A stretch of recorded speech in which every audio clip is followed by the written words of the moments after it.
Outrunning the beast.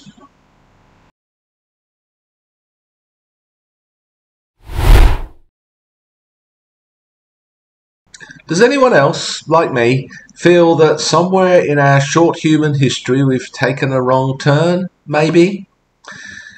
Some might argue that the rise of agriculture marks that point.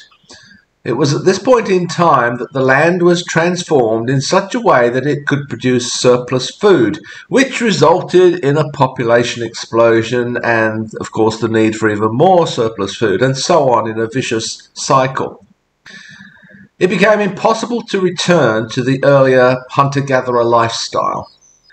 At every stage in human history, we've witnessed breakthroughs and technological advances that have made it impossible to wind back the clock. They've also enabled us to avoid what seemed like crises that were running headlong towards us. Clearly, such advances have brought with them enormous benefits to the human race. Few of us would want to return to an earlier way of life, except perhaps during those moments, those occasional attacks of nostalgia. Nevertheless, many of these advances have also brought with them unintended and undesirable consequences, and we spend a lot of time trying to deal with these subsequently. Would we, with hindsight though, go back and choose a different path? I suspect not. Our innovations quickly have a way of transforming themselves from interesting novelties, the playthings of a few wealthy people, to everyday necessities. A few years ago, no one had a mobile phone. I know, kids, hard to believe, isn't it? But somehow society functioned without them. Today, it almost certainly wouldn't. We quickly become dependent on these innovations, to the extent to take a step back, to press the undo button, becomes impossible. The genie is out of the bottle. You can't close the stable door, etc., etc. We have these firmly established cliches to describe this situation.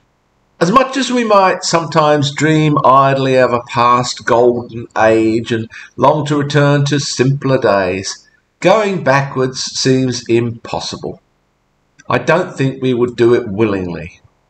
We're obliged to surge ever forwards, hoping, sometimes with little basis in reality, that we finally come through the other end into some kind of utopian Star Trek universe.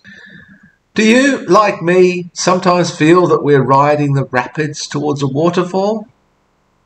I have a feeling that some of the anxiety with which our society is afflicted stem from the fact that we sense that somewhere, somewhen, somehow, we've lost control.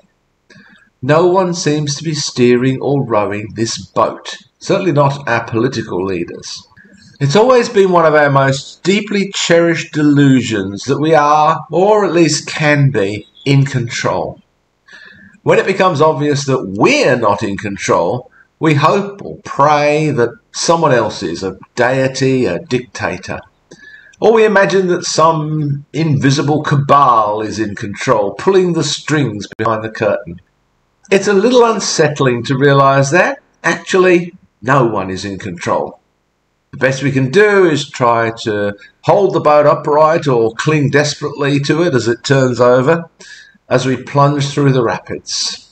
Can we continue to outrun the beast that is about to devour us, to change the metaphor? So far we've been lucky, or some of us have anyway, but at some point will our luck run out? Will our ingenuity fail us? When? I have no idea. What will happen when the moment arrives? I have no crystal ball. In any case, crystal balls have never worked in the past, whether they're used by seers or priests or economists. I suspect, though, that at some point we're going to have to find a different way of being in this world, or it will be forced upon us. Or else, in the science fiction fantasy future, we will escape the confines of this planet and take our problems with us out there into the galaxy.